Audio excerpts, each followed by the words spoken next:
উপলক্ষে কাবাৰী চাফ চাফাই ইয়াত যিমান কাবাৰী আছিলে তাৰে আধা লোড হৈ গ'ল আৰু বাকী আছে। এয়া প্লাষ্টিক ল'বলৈ আহিছে, ভেন আহিছে প্লাষ্টিক ল'বলৈ। এইজনে অকলে প্লাষ্টিকহে ল'ব। এইজন হ'ল প্লাষ্টিকৰ মালিক। আমাৰ গেৰেজৰ যিমান প্লাষ্টিক আছে তেওঁ ল'ব। এইজন হ'ল প্লাষ্টিকৰ মালিক। এয়া প্লাষ্টিক আৰু টিং চিং এই ধৰণৰ বস্তুবিলাক তেওঁ ল'ব। আৰু বাকী মই দেখুৱাই আছোঁ, বাকী কাবাৰী যাব আইৰণ ফেক্টৰী, ষ্টীল ফেক্টৰীত যাব।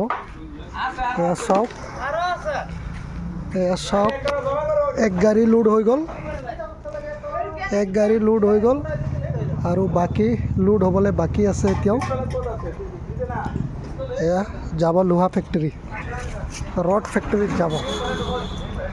আমি নিজে ডাইৰেক্ট দিওঁ লোহা ফেক্টৰীত।